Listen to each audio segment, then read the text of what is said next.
Et coucou à tous, c'est Hello Zevi, j'espère que vous allez bien. Et aujourd'hui, on se retrouve tout simplement pour une vidéo, la suite de l'interview de notre ami Yodin. J'espère que ça va vous plaire. Vous avez été très nombreux à regarder la première partie. Je sais qu'il y en avait beaucoup qui attendaient la deuxième. Et c'est parti pour notre ami Yodin. On va reprendre là où on s'est arrêté.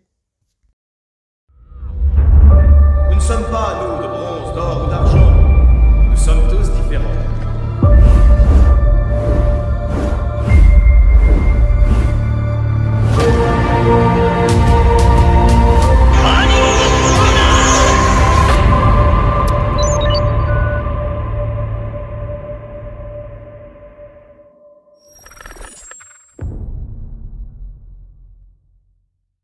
Et ce qui fait en fait que pour moi, Poséidon peut pas avoir l'impact d'Asgard. Il faut savoir une chose déjà, c'est qu'à l'époque, quand on a fini le sanctuaire, on approchait de la fin, tu le sais, n'importe quoi.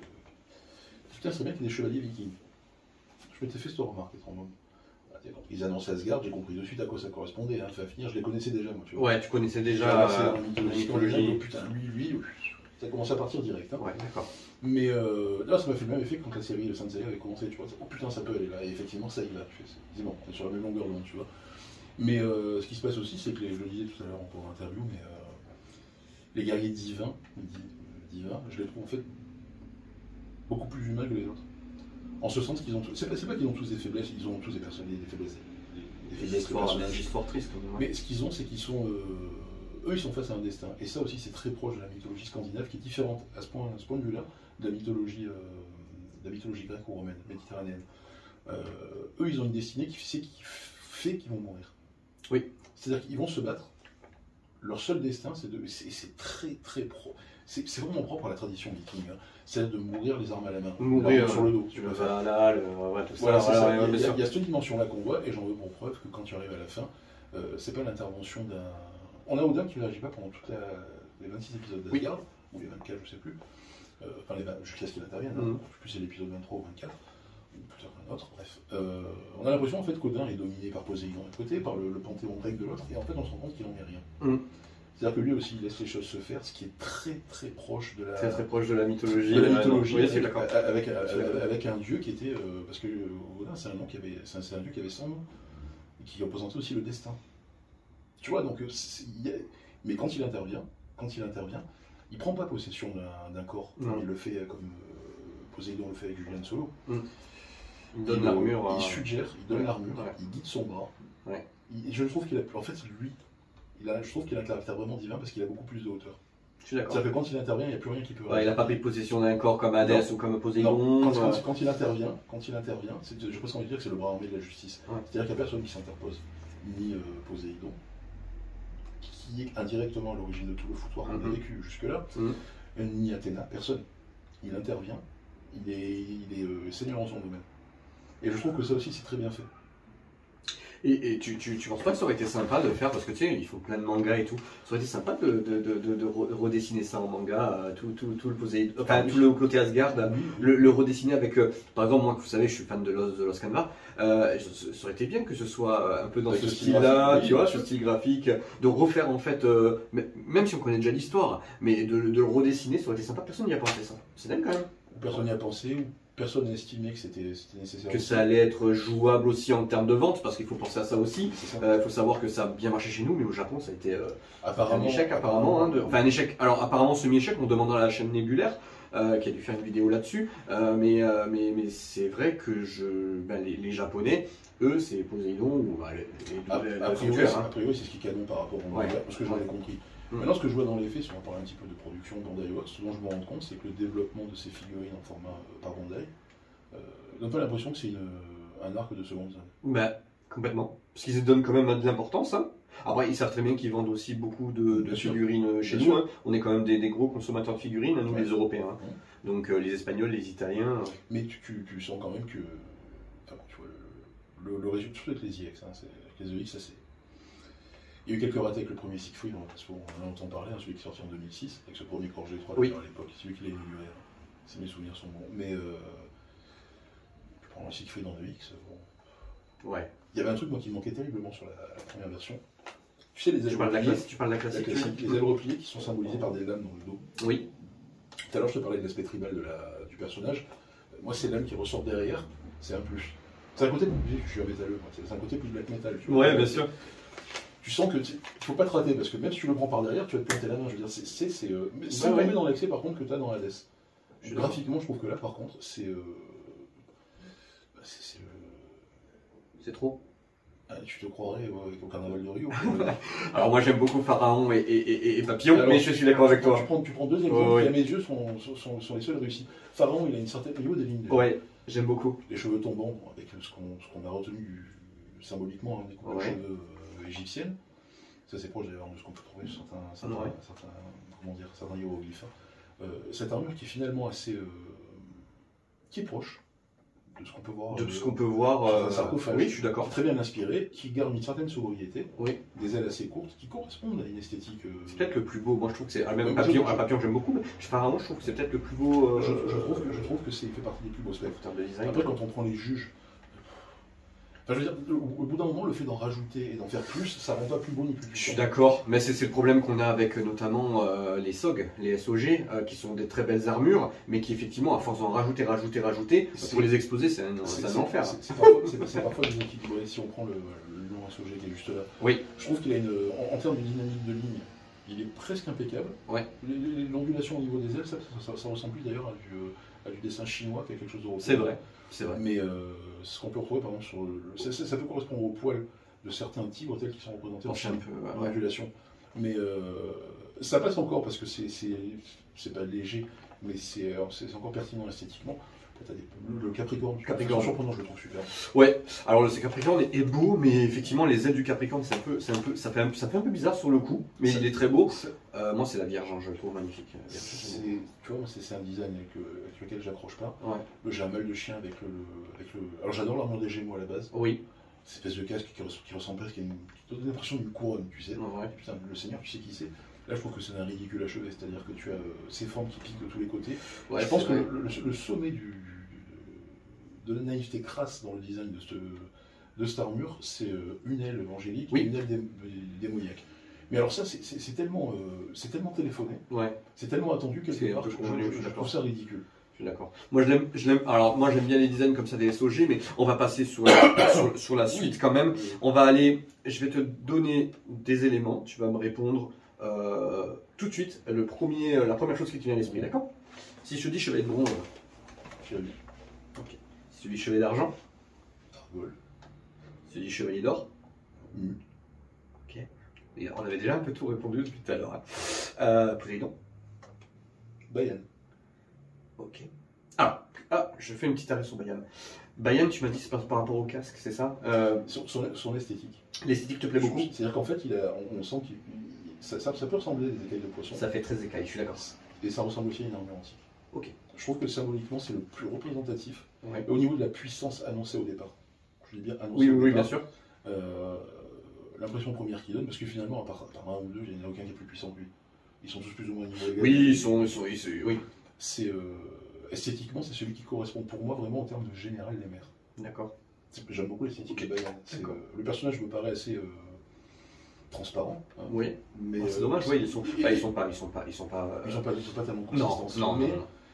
Enfin, de façon générale. Mais par contre, au niveau de l'esthétique, pour moi, il représente le sommet du général des mers. Pour moi, c'est ça actuellement. Ok. Voilà. D'accord. Asgard. Siegfried.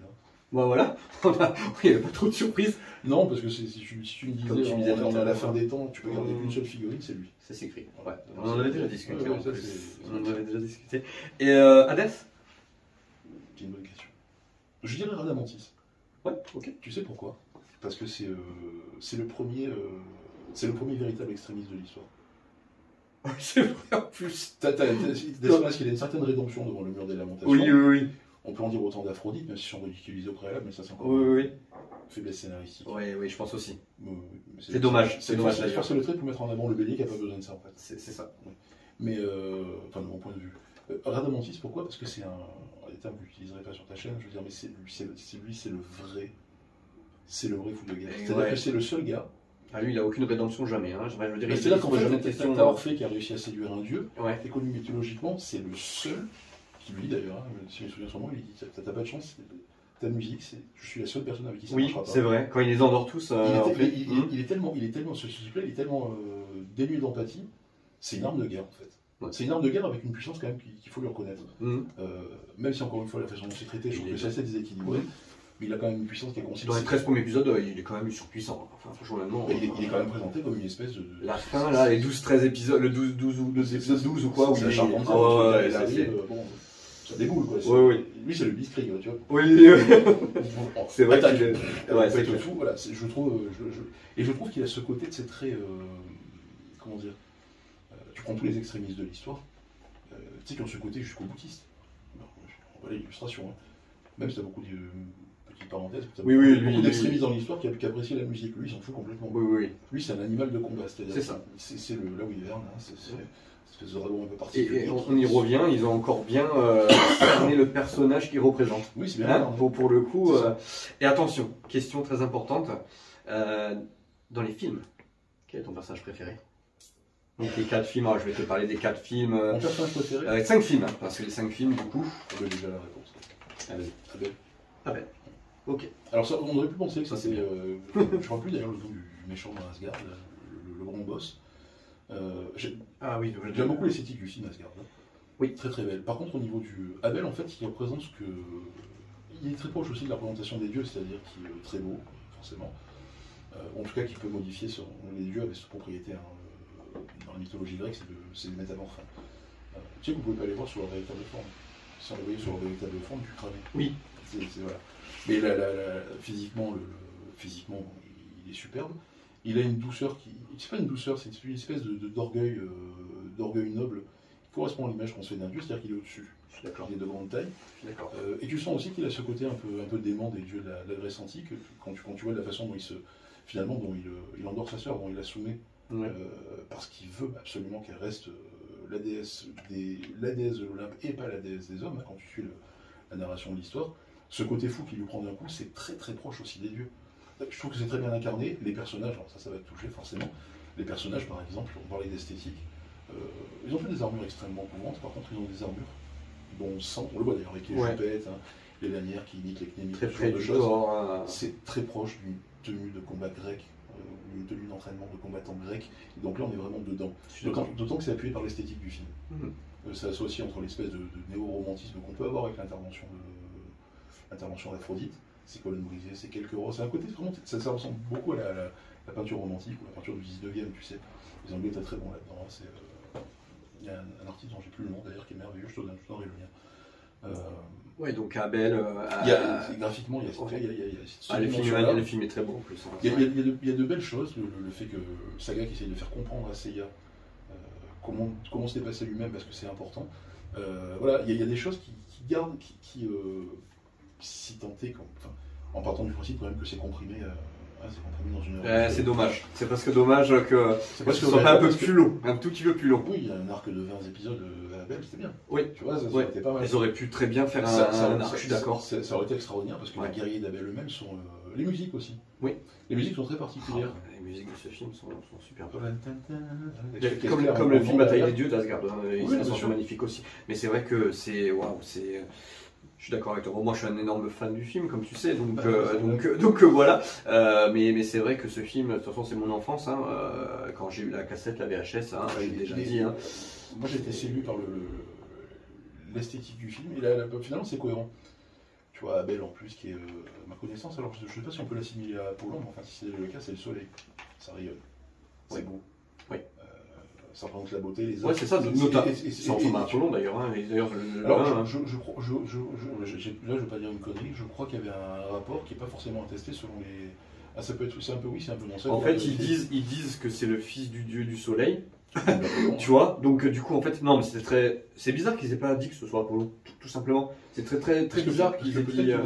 Ouais. C'est ça, vérifier. Ouais. Je ne veux pas dire une connerie. C'était un dieu oublié, en fait, ils voulaient dire que c'était un dieu oublié, parce que c'est ça dans le film, en fait, c'est un dieu oublié par l'histoire. Ils disent ça. Bon, c'était une très bonne réponse, ça, Abel. C'était très bien, bravo. Allez, si tu dois me citer en quelques mots un autre univers que Senseiya. Ah bah, il y a le château des ombres qui est là-haut. Ouais. Pourquoi? Je vous mets la photo du château des ombres tout de suite. Pourquoi? Parce que c'est. On est dans les années 80. Il y a un dessin animé qui je sais pas, je crois que c'est Titan là, il me semble. Il a produit 3 dessins animés d'animation française. Gandar. Je sais pas si beaucoup de personnes qui connaissent, si tel n'est pas le cas, je vous conseille d'aller y faire un tour. Gandar, c'est un univers qui est. C'est la sortie des années 70, début des années 80, donc moi je suis 75 ans. Donc c'est à l'époque où est sorti du maître de l'univers Gandar, j'avais quoi, 10 ans, 9-10 ans. Ce sont des univers en fait qui sont assez barrés.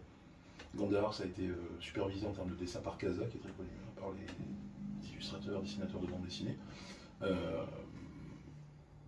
Et de là, même des concepteurs, des créateurs, des maîtres de l'univers, ils ont voulu rebondir sur cette vague qu'il y avait à l'époque, qui touchait à Conan, qui touchait à la fantasy. D'accord. Et ça, c'est très années 80, ce que je vais dire, et la mélanger au futurisme. Dans les années 80, on imaginait encore il y avait encore cette forme de romantisme qui fait que tu peux être un barbare avec un slip en peau de bête, tu vois, mais équipé comme le maître d'armes, je sais pas, avec une armure moderne, et tu es aussi entre le monde des dragons, le monde de la magie et le monde des sciences. Voilà, il y avait cette espèce de monde hybride. D'accord. Et moi, quand j'étais moque, j'ai tout à l'heure, j'aurais adoré le fantastique. J'ai toujours trouvé que le fantastique, en fait, si tu veux, c'est une excellente traduction du. Pas forcément que des émotions, parce qu'on parle souvent des émotions aujourd'hui, mais il n'y a pas que ça. Hein. C'est aussi une excellente traduction, si tu veux, des aspirations humaines. Okay. C'est-à-dire que l'humain, il est porté à rêver, il est porté à imaginer, il est porté à essayer de sentir, tu vois. Et je trouve que comme le truc d'univers qui reste assez naïf, enfin, je veux dire, la série Filmation, elle est assez. Je dirais pas que c'est pas un peu cucu, mais enfin c'est gentil, tu vois. Mais l'esthétique est absolument irrésistible. Moi j'étais gosse, je vois arriver ce château des ombres, tu comprends de suite ce que c'est. Ouais. Voilà, t'es le château des ombres, tu vois Skeletor, tu dis, tiens, ce con-là, il habite pas dedans, non, lui veut s'en emparer. Tu vois, tu dis, mais. Et ces personnages qui sont tous. Alors moi je m'y connais pas assez pour discuter avec toi là-dessus, mais parce que c'est vrai que c'est une série que comme Albator, comme Goldorak, c'est bizarre ce que je vais vous dire, mais je suis passé un peu à côté. C'est vrai que je suis plus génération Senseiya, Dragon Ball, Ranma 1/2, Nicky Larson, tu vois. Mais je comprends la fascination que vous avez. Hein, c'est pour ça que je citais Goldorak au départ, c'est une esthétique, un type d'état d'esprit qui est très propre aux années 80. C'est-à-dire je fais une petite parenthèse sociologique, comme ça on parle souvent des années 80 en disant que c'est une période de liberté, ce qui est vrai. Oui. Malheureusement, elle apportait déjà en elle-même ce qui allait préfigurer le monde d'aujourd'hui, que je déteste. Je te dis de suite, le monde dans lequel on est, j'ai aucune adhérence avec, très peu. Mais le truc étant, c'est qu'il y avait quand même cette volonté de la créativité, tu sais, d'aller vers quelque chose d'onirique. Voilà. Si on devait résumer le terme à ça, ce serait l'onirisme. Parce qu'on a quand même créé il y a eu quand même beaucoup de créations, de nouvelles créations dans les années 80, qui aujourd'hui, tu vois qu'aujourd'hui, des remakes, des reboots, on dirait qu'on crée moins qu'avant. En fait, je pense qu'on essaie de remettre à jour ce qu'on appelle les revivals aujourd'hui. Ouais. En fait, je pense que ça vient d'un truc. Il faut voir quand même, je replace dans le contexte, hein, on sort de la Seconde Guerre mondiale. Les gens, ils ont été comprimés, on arrive au fameux mai 68, quoi qu'on en pense par ailleurs, je veux dire, mais... il se passe quand même qu'il y a une. Moi, mon impression, mon sentiment en tant que. Alors, je dis pas créateur, j'ai horreur de ce mot, je me propose pas ça, tu vois. Mais en tant qu'artiste. Alors, je mets ça entre guillemets, tu vois, parce que c'est un terme qui est tellement galvaudé, là. On va dire artiste, c'est vraiment pour simplifier dans la discussion, ou d'artisan d'art, si tu préfères. Ce que je remarque, en fait, c'est que un être humain, c'est porteur de créativité. Ça, c'est. On peut faire tout ce qu'on veut, on peut faire toutes les guerres du monde. Ou à l'inverse, on peut faire toutes les.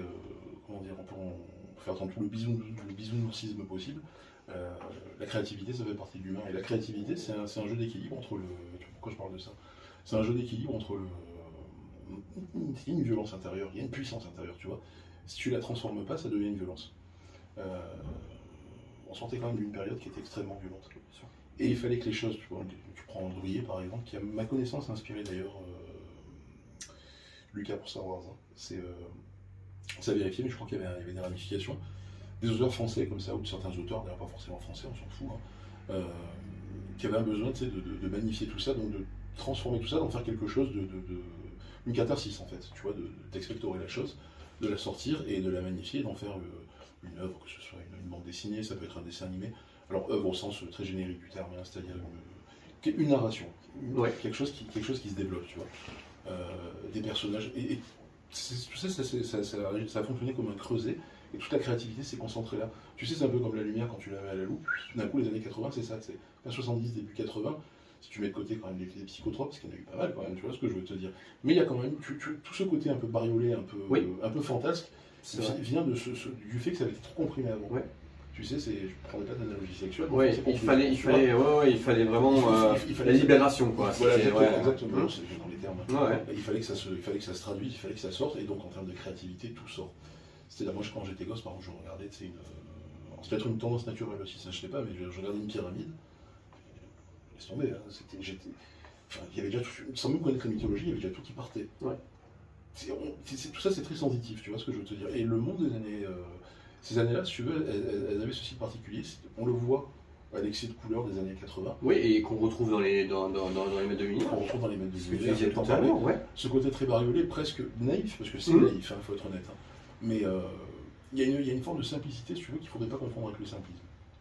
Moi, je continue de penser, si tu veux, que tu sais que et moi, j'ai quand même le sentiment, si tu veux, qu'on n'est pas juste on n'est juste pas des individualités en train de s'animer entre elles, en train de discuter, c'est pas ça. Tu vois, ça revient peut-être à la question d'origine que tu me disais, pourquoi le diorama, on aurait pu l'étendre à pourquoi la création, au sens de base du terme. Mais je parlais de transmission, ça veut dire contact. Ouais. Contact, ça veut dire comment dire, ça veut dire échange. Mais l'échange, c'est pas simplement de savoir si on a les mêmes goûts ou si on a des goûts différents. Ça, c'est très à la mode de dire on est d'accord, pas d'accord.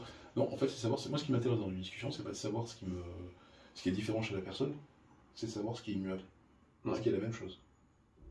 Ok. Tu vois, je sais plus c'est quel philosophe poète qui avait parlé, qui disait que l'autre, en fait, c'est le jeu. Tu vois, c'est pareil, en fait. Et dans cette créativité comme ça, dans ces mondes comme ça, fantasques, ça peut être Saint Seiya, parce que c'est fantasque. Hein, Oui, bien sûr, bien sûr. Les maîtres de l'univers et tant d'autres. Ouais. Je dirais même Nicky Larson. Tu vois, Nicky Larson qui se passe dans un contexte contemporain, moderne, urbain. Il y a une forme, d'ailleurs dans le film, je trouve que c'était super bien retranscrit. T'as une forme de fantaisie incroyable. Ouais. Un personnage qui est fantasque au possible. Enfin, tu te dis, il tire à travers sa main, il dit rien, et puis dès qu'on le voit plus, il commence à gueuler comme un gosse. Ouais, j'aime beaucoup. C'est le scolaire choufoufou, quoi. Personne, tu vois, il y a de ça. Mais les Japonais aussi, qui ont beaucoup été touchés par on connaît l'histoire. Oui, bien sûr. L'Hiroshima, toutes ces merdes et tout. Ça part peut-être aux excès maintenant, ça part sûrement aux excès aujourd'hui de partout. Je suis d'accord. Mais il y a quand même quelque chose à préserver de ça, si tu veux, c'est cette. Je crois pas que. Je suis pas japonisant par essence, toutes les cultures. Toutes les cultures sont intéressantes, je suis d'accord. Toutes les cultures m'intéressent parce qu'il y a toujours un. Une fois, je tombais sur la mythologie africaine, qui connaît ça, tu vois, c'est des trucs dans la mythologie africaine. Mais t'y es, quoi. Moi qui supporte pas la chaleur, j'ai envie d'y être. Tu vois, c'est bien sûr. À quel point ça peut avoir un impact intérieur, tu vois. Mais je suis d'accord avec toi, tout ça fait qu'aujourd'hui, et on y revient à notre passion de base qui est Saint Seiya, la mythologie, tous les chemins mènent à Saint Seiya.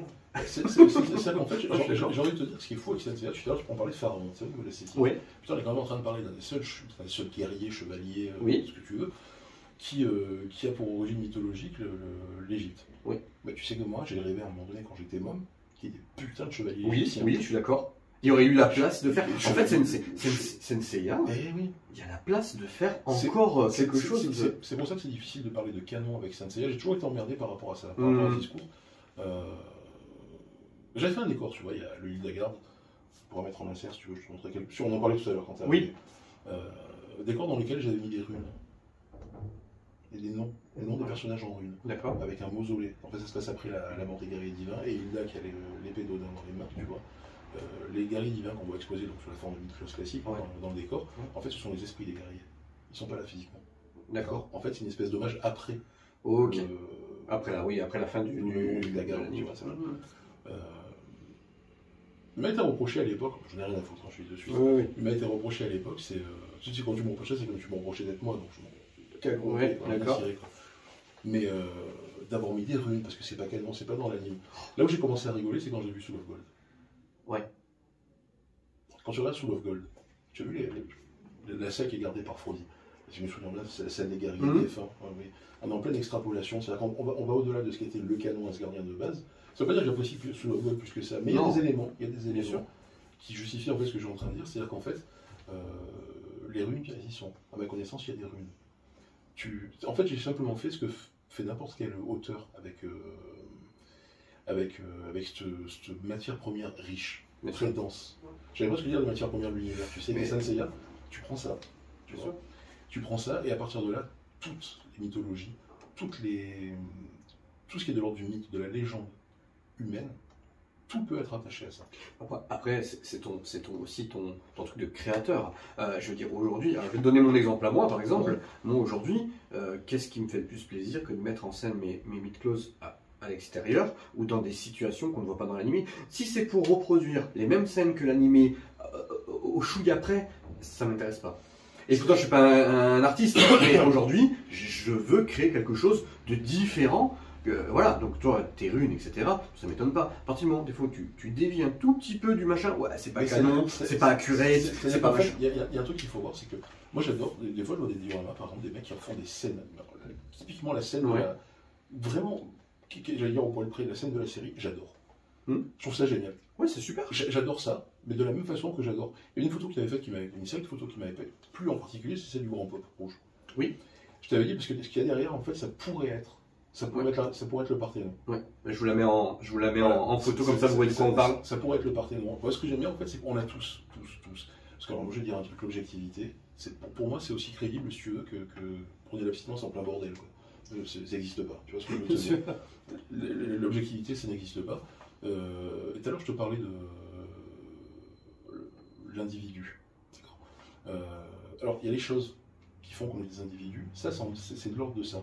La sensation, l'impression. Mais si tu vas au fond des choses, si tu lis entre les lignes, si tu es inspiré pour faire ton pop, photographier ton pop devant quelque chose qui ressemble, qui rappelle les ruines de l'Antiquité grecque, c'est que toi, de ton côté, sans qu'on ait eu la possibilité ou l'occasion de discuter de ça au préalable, il y a quand même un lien commun.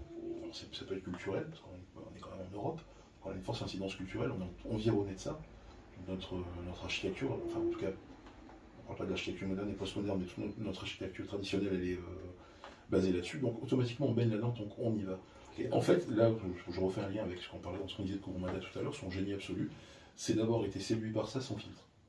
Quand il prend des exemples de monuments qu'il reproduit, qu'il intègre dans les planches de son manga, il fait preuve de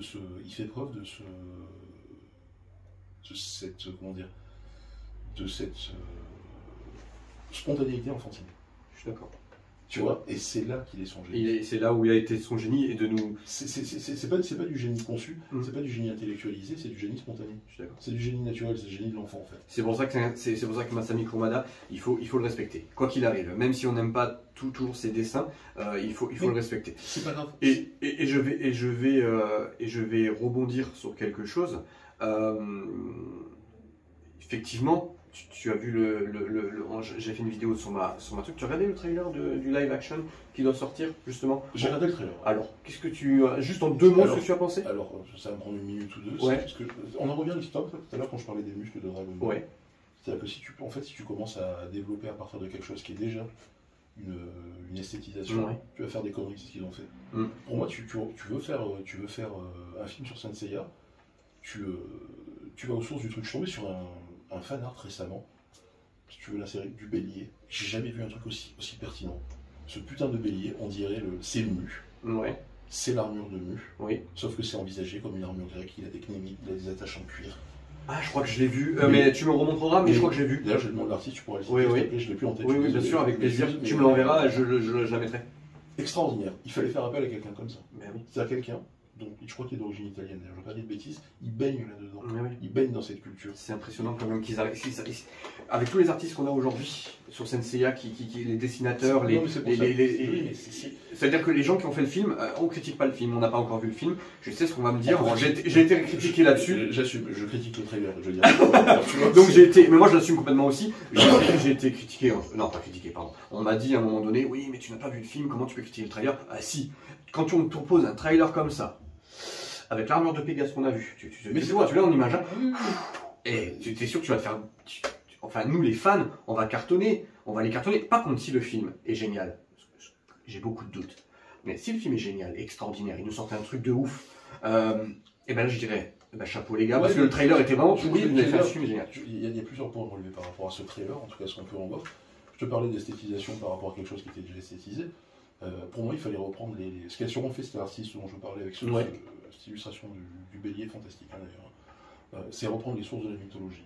tu refais la même démarche que celle qu'a eu Kurumada, Ouais. avec l'amour que tu as donc ça suppose que tu as l'amour de la série. Que t'es l'amour de la série. Et que tu sois pas là pour faire un trailer qui ressemble à Marvel. Et l'aval de Kurumada quand même, parce que à quel moment Masami Kurumada valide ça? Ça, je sais pas. C'est bizarre, hein. Ça, je sais pas. Est-ce qu'il a validé? Est-ce que c'est bizarre comme c'est comme son œuvre, quoi. Ça, j'en ai aucune idée. Tu as raison, revenir à la base du truc, Revenir et à à l'amour. qu'est-ce qui l'a inspiré à lui? Il a vu des monuments, il a eu une idée, comme tu dis, ça peut ça. Il a vu et ça lui donne envie de ça. Il y a une inspiration qui vient donc de la source. Donc pour moi, il s'agissait de remonter à la source, voir ce qui était une armure grecque réelle, voir comment lui les a interprétés et voir c'est quoi le meilleur mélange. On en revient à ce fan art dont je parle, qui est le meilleur exemple de ce que j'ai vu en termes de réinterprétation pertinente d'un graphisme qu'on connaît depuis l'enfance. Deuxième chose, tout à l'heure on parlait des musiques de Seiji Yokohama. Génie absolu. Génie absolu. Ouais. J'ai écouté la musique du trailer, tu sais, entre les percussions, on entend les qui te mettent un rythme.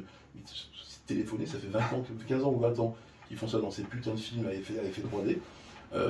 Un thème, on s'en fout, les chants grégoriens c'est beau, mais ça a un sens. Bah oui. C'est pas de les foutre comme ça, sinon t'appuies sur un clavier, c'est pareil. Je suis d'accord. Tu vois, il y a ça. Rien collé dans ce trailer, c'est sûr que rien collé. En fait, ce qui va pas, c'est que ça se présente comme une super production au McDo, ça colle pas. Oui. Si je vais au McDo, c'est parce que j'ai envie de manger un truc gras dégueulasse. Bah oui. Et qui me fait envie à ce moment-là. C'est sûr. Je vais pas prétendre que c'est de la grande cuisine. Oui. Tu comprends ce que je veux dire? C'est parce que j'ai envie de m'empiffrer si tu veux voir ça. Mais si tu me dis, on va voir un film Saint Seiya, j'ai envie de voir un film où je sens le souffle épique. J'ai pas envie de voir, j'ai rien contre cette actrice, femme que j'aime saine. Je trouve qu'elle est pertinente dans d'autres rôles, mais là je trouve que c'est ridicule ce qu'on voit là. Les cheveux au vent, les becs, vous me faites une réédition de Marvel, je m'en branle. Parce que tu vois arriver Pégase, t'as un mélange entre Mortal Kombat et Tonnerre des G.I. Joe. Ouais, c'est ça. Bon, c'est ça. C'est un ninja, putain. Qu'est-ce que c'est que ce bordel? Tu vois, tout ça c'est pas cohérent. Moi, ce dont j'avais envie, si tu veux, c'est plutôt de nous présenter, on va vraiment une grande tête de sculpture d'Athéna avec des effets pas possibles, on s'en fout. Moi, ce qui m'intéresse, c'est que t'arrives, t'as un mystère. Oui. Tu comprends ce que mais ils nous ont pas donné, en fait, ils nous ont pas donné envie là, concrètement. Ils ont pas créé, suscité l'intérêt quoi. Mais tu sais, c'est comme un porno où tu fais des gros plans. C'est ça. Tu n'as pas besoin que tu mettes une statue Athéna géante, tu me la montreras plus tard. Oui. Mais auparavant, j'ai envie qu'il y ait un mystère. Qu'est-ce qui se passe avec cette armure? Non, c'est pour te dire que toutes ces choses-là, te mettre une armure, à qui ça va plaire? Bon, ça va sûrement plaire à des personnes, je ne vais pas juger les goûts, même si, je veux dire un truc, de toi à moi, on dit toujours qu'il ne faut pas juger. Moi, je juge tout le temps. Après, quand t'as condamné, c'est une autre histoire. Tu vois. Oui, bien sûr. Pas faire le distinguo quand même. Mais ce que je vois, c'est que ce trailer. Merde, moi je te dis pas que j'ai envie de voir arriver un Pegasus V1. Mais tu vois, tout à l'heure on parlait du design de Seiya dans le manga. C'est une armure très minimaliste. Mais commence par ça, putain. Parce que ça ressemble à une armure antique. Mais c'est pas trop difficile à faire, en plus. Non. Oui, mais peut-être que c'est ça qui est pas bien. Parce que ça suppose que l'acteur il incarne mieux la chose. Ah oui, c'est difficile. C'est sûr qu'il faut avoir un bon acteur dessus. Tu vois, on va pas juger l'acteur parce que du coup, c'est vrai qu'on n'a pas vu faire. Ce que je veux dire, j'ai bien aimé quand même l'histoire de, tu sais, quand il fait le Cosmos, qu'il est avec son tenue d'entraînement. Bon, écoute, j'ai envie de te dire, c'est le B.A.B.A. de tous ces films. C'est le B.A.B.A. C'est le B.A.B.A. Déjà, quand tu vois Iron Man qui concentre son énergie comme ça, de toute façon, je m'en fous. Moi, des Marvel, je n'ai rien à cirer. Ce que je veux te dire, c'est que quand tu vois qu'il concentre son énergie, c'est plus ou moins les mêmes. Je suis même pas sûr que ce soit pas les mêmes modules d'application 3D, tu vois. Il est comme si tu prends les mecs, trouver autre chose. Ça manque, tu sais, de créativité, encore mieux, bien. Peut-être même de culture et peut-être même de compréhension des choses. D'amour aussi, comme tu dis, d'amour des choses et d'amour du dessin animé. Et tu vois, on va finir là-dessus, et après on va conclure, parce que ça fait un moment qu'on est ensemble. C'est un grand plaisir, mais du coup, il faut quand même que je vous garde avec moi.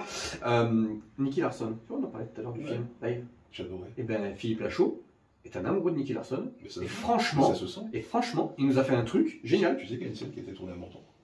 Oui, exact, c'est vrai. J'avais entendu parler que j'étais pas là. C'est quoi, dans le parc? Alors, quand ils te disent on part d'un truc à Monaco pour aller là-bas, ah oui. En fait, ils partent avant d'arriver à Monaco, filmer de loin, ils le filment du parc du Puy-en-Menton. C'est un parc olivier qui est très connu ici, traditionnel. C'est amusant. On va conclure sur une dernière question, mon Lionel, parce qu'on s'est régalé. Ah oui. Je vais te demander juste, c'est une question que j'appelle le slip de Atlas Aiolos Devi. Quelle est la vidéo que tu as préférée sur ma chaîne ces derniers temps? Allez, on va pas remonter tout au début. Ces derniers temps. C'est celle dont on parlait tout à l'heure. Ouais. Avec le Garuda. Ouais. L'éclairage, la narration était fluide et l'éclairage, je l'ai trouvé impeccable. C'est la saison 2 qui est de forte belle qualité sur la chaîne.